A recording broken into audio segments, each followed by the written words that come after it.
Ma'am please wait. I'm not authorized to speak anything right now, so I cannot comment on this. नहीं ma'am, आज अपन join करना।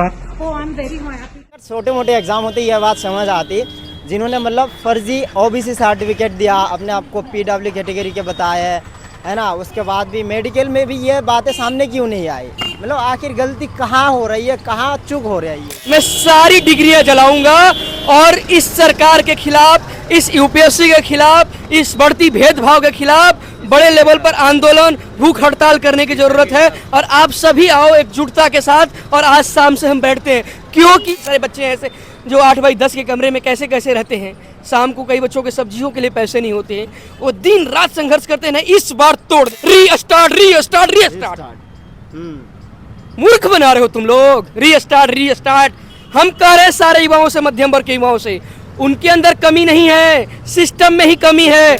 Doctor फर्जी बना रहे हैं, प्रोफेसर फर्जी बना रहे हैं, रेलवे कर्मचारी फर्जी बना रहे हैं, हर एग्जाम तो स्कैम, पुलिस फर्जी। नमस्कार दोस्तों, अपने आप को मानसिक बीमारी बताकर फर्जी कास्ट सर्टिफिकेट जमा करके आईएएस बनी पूजा खेकड़ेदार अभी सुर्खियों में है। यूपीएससी जैसे इतनी बड़ी संस्थान को कैसे धोखा दे सकती है? और अभी ट्रेनिंग कंप्लीट करके मैं आपको बता दूं 2021 बेस की आईएएस और अभी प्रोबेशनर ऑफिसर है। और सुनने में आया है कि उनके पास 17 करोड़ की संपत्ति भी है। उनके पिताजी रिटायर्ड आईएएस ऑफिसर है, और जैसे ही अभी मतलब पोस्टिंग हुई है, उन्होंने लाल बत्ती गाड़ी की डिमांड कर दी, बहुत ही एक्सपेंसिव चीज़ों की डिमांड कर दी। ये तभी ये चीज़ें सामने आई है, और ये न्यूज़ सामने आने के बाद ही देश में तुलपाड़ लग गया। जो करोड़ों छात्र, जो लाखों गरीब छात्र यूपीएससी के लिए तैयारी करते हैं, उनके साथ कहीं ना कहीं धोखा हो रहा है। ये जो बड़ी मेहनत से अपने ज़मीन जायदाद बेचकर दिल्ली आकर तैयारी करते हैं। अभी हम दृष्टि आईएएस के बिल्कुल सामने हैं, मुखर्जी नगर में। हमारे साथ बात करने के लिए है डॉक्टर विक्रम चौरासिया जी।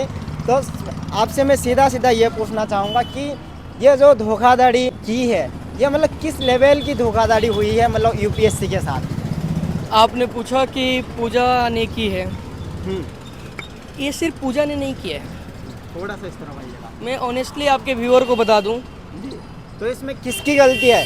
क्या जो फर्जी डॉक्यूमेंट दिया है, कास्ट सर्टिफिकेट दिया, उनकी गलती है, या यूपीएससी जिन्होंने ये डॉक्यूमेंट्स लिया है और उसके बाद भी उनको मतलब अलाउ किए हैं ट्रेनिंग पे, उनकी गलती है? बिल्कुल ये बातें आपके व्यूअर पर भी मैं छोड़ूंगा। और जाहिर सी बात है कि देश की नहीं, पर बिल्कुल पूरे विश्व की टफेस्ट एग्जाम जिसको बोला जाता है, पूरे विश्व की टफेस्ट एग्जाम बोला जाता है, यूपीएससी में इस लेवल का स्कैम होती है। फर्जी सर्टिफिकेट लगाया, तुम्हें पता नहीं चला? आयोग से पूछ रहा हूँ, पता नहीं चला? यानी इस देश के मेहनती गरीब मध्यम परिवार के जो छात्र हैं, युवाओं हैं, उनके मेहनत का कोई इस देश में इज्जत सम्मान नहीं है, कोई वैल्यू नहीं है। इस तरह के और भी आईएएस आईपीएस बने होंगे, सिस्टम में गए होंगे, और उन्होंने कहीं ना कहीं जो जनता का पैसा है वो बटोर रहे होंगे। बिल्कुल ऐसे कई सारे रिकॉर्ड में आ भी चुके हैं, कई सारे छुप गए हैं, क्योंकि इसमें बड़े बड़े मंत्री, बड़े बड़े सेक्रेटरी और खुद सरकार शामिल होती है, तब तो इतने बड़े बड़े होते हैं। ये अभी पूजा आई है खेडरे जी, इससे पहले पूजा सिंगल थी, जो छत्तीसगढ़ वाले मामला था, आपको पता होगा, जो अपने स्कूल में भी टॉपर थी, कॉलेज में भी टॉपर थी, यूपीएससी में भी टॉपर थी, 21 साल की उम्र में आईएएस बनी थी, और करप्शन में इतना बड़ी टॉपर निकली कि आप सोच नहीं सकते। करोड़ों अरबों रुपए अंदर दबा के रखी थी। इनके पास तो अभी आईएएस का पोस्ट भी इनको नहीं मिला है, अभी अंडर ट्रेनिंग है ये, और इनको लाल बत्ती चाहिए, वो फैसिलिटी चाहिए। कुछ 17 या 18 करोड़ रुपए इसके पास ऑलरेडी है। और कई एकड़, मैं सुन रहा हूँ कि 150 या 60 एकड़ इसके पास जमीन है। मतलब चल क्या रहा है? अच्छा, अगर छोटे मोटे एग्जाम होते यह बात समझ आती, जिन्होंने मतलब फर्जी ओबीसी सर्टिफिकेट दिया, अपने आप को पीडब्ल्यू कैटेगरी के बताया है ना, उसके बाद भी मेडिकल में भी ये बातें सामने क्यों नहीं आई? मतलब आखिर गलती कहाँ हो रही है, कहाँ चूक हो रही है ये?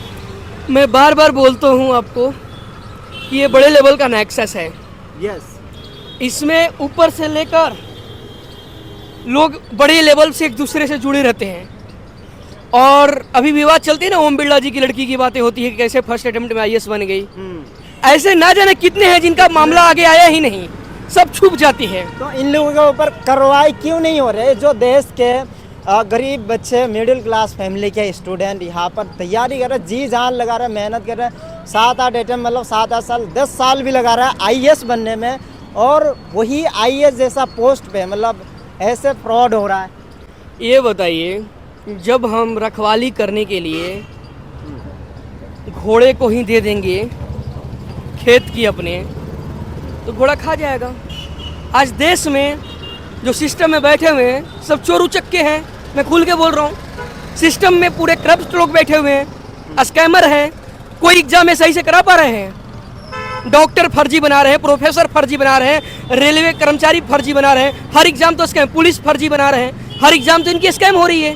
अब तो यूपीएससी जिसका हमने बरसों से मेहनत किया, तैयारी किया, मतलब इसका मतलब है कि हम सारे मध्यम वर्ग के युवाओं से अपील करते हैं, जो गरीब मध्यम कैसे कैसे बच्चे यहाँ रहते हैं, तैयारी करते हैं, खुद मैं फेस करता हूँ। चलो मेरे रूम पर देखो, और भी कई सारे बच्चे हैं ऐसे जो 8x10 के कमरे में कैसे कैसे रहते हैं। शाम को कई बच्चों के सब्जियों के लिए पैसे नहीं होते हैं, वो दिन रात संघर्ष करते हैं, इस बार तोड़ देंगे, रीस्टार्ट रीस्टार्ट रीस्टार्ट। मूर्ख बना रहे हो तुम लोग, रीस्टार्ट रीस्टार्ट।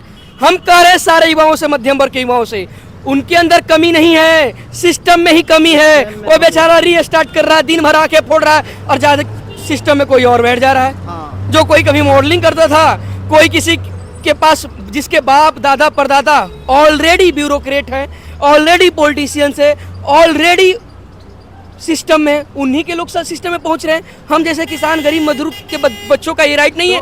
मतलब लोकतंत्र को खोखला कर रहे हो तुम। ये कैसी लोकतंत्र है? बात होती है राइट्स की, बात होती है ड्यूटीज की, आर्टिकल 51A की। तो भाई हम तो अपनी ड्यूटी निभा रहे हैं, दिन रात कर रहे हैं। आपकी ड्यूटी कहाँ है? आपकी ये ड्यूटी है कि आप अपने लोगों को सिर्फ सिस्टम में भेजोगे।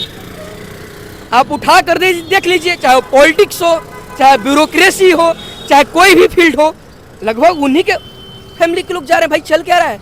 और हम जैसे जो गरीब मध्यम मिडिल फैमिली के बच्चे हैं, जो बरसों से संघर्ष कर रहे हैं, उनको कोई ना कोई पॉइंट से बाहर कर देते हो। और यहाँ तो बड़े बड़े फर्जी हुई हैं, ओबीसी का फर्जी सर्टिफिकेट, मेडिकल के हम मानसिक रूप से मेंटल डिस्टर्ब है। तुम मेंटल डिस्टर्ब है, तुझे क्या जरूरत है आईएएस बनने का? 17 करोड़ तो ऑलरेडी लेके बैठी हुई है, कि ना जाने कितने प्रॉपर्टी है तेरे पास। ऐसे लोग खून है इस देश के लिए, इस देश को बर्बाद कर रहे हैं। और इन लोगों के लिए हम कह रहे हैं, सारे युवाओं के देश से अपील कर रहा हूं कि बड़े लेवल की आंदोलन की जरूरत है इस झूठी सरकार के खिलाफ, मक्कार लोगों के खिलाफ, और जो सिस्टम में गद्दार लोग बैठे हैं, इन गद्दारों को बाहर निकालने की जरूरत है। नहीं तो हम जैसे युवाओं के हक को, हम जैसे युवाओं के रोटी को ये खाते रहेंगे, और हम कहेंगे, हमारे परिवार कहेगा, और हमारे लोग कहेंगे कि ये तो पढ़ता ही नहीं था, ये तो गया था वहाँ अयासी कर रहा था। राजा का बेटा राजा बनेगा। तो ऐसे में युवा क्या करे जो इतने बड़े बड़े डिग्री लेके मतलब पूरे जीवन पढ़ाई में लगा देते हैं ना, यहाँ पर आके घिस रहा है मुखर्जी नगर में। सारे देश के युवाओं से अपील करता हूँ, रिक्वेस्ट करता हूँ, ऐसा मत सोचना कि मेरी अटेम्प्ट नहीं है, आ जाना मैं दिखा दूंगा। मेरे पूरे अटेम्प्ट बचे हुए हैं, पूरे 5 अटेम्प्ट बचे हुए हैं। मैंने 4 अटेम्प्ट अभी तक दिया है, 5 अटेम्प्ट बचे हुए, एज भी मेरी बची हुई है पूरी। लेकिन मैं अब इस सिस्टम के से बिल्कुल टूट चुका हूं, और ऐसे हमारे काफी युवा साथी टूट चुके हैं। मैं सारी डिग्रियां जलाऊंगा, और इस सरकार के खिलाफ, इस यूपीएससी के खिलाफ, इस बढ़ती भेदभाव के खिलाफ बड़े लेवल पर आंदोलन, भूख हड़ताल करने की जरूरत है। और आप सभी आओ एकजुटता के साथ, और आज शाम से हम बैठते हैं। छात्र से यही कहना चाहूँगा, यही अपील करना चाहूँगा, अभी अगर लड़ोगे नहीं अपने हक के लिए तो आप कभी आईएएस आईपीएस बन ही नहीं पाओगे। जिस तरह से धांधलीबाजी हो रहा है, और भी कई आईएएस आईपीएस बनते हैं जिनको मतलब बोलना भी नहीं आता है। हम जब इंटरव्यू लेते हैं 2 शब्द भी कैमरे के सामने बोल नहीं पाते हैं, वो भी आईएएस आईपीएस बन रहा है। ठीक है, तो जो गरीब छात्र है, जो यहाँ पर मुखर्जी नगर, करोल बाग जैसे जगह पर आकर बहुत ही रूम रेंट पर रहकर मतलब बहुत ही पैसे खर्च करते हैं, अपने ज़मीन जायदाद बेच कर आते हैं, वो कभी मतलब अपने सिस्टम में जा नहीं पाएंगे। तो इसके लिए अब लड़े। यहाँ पर आज शाम को जंतर मंतर में धरना हो जाए। इस वीडियो को यहाँ तक देखने के लिए आप सभी को धन्यवाद। मिलेंगे एक नया वीडियो में, तब तक के लिए बाय बाय, जय हिंद।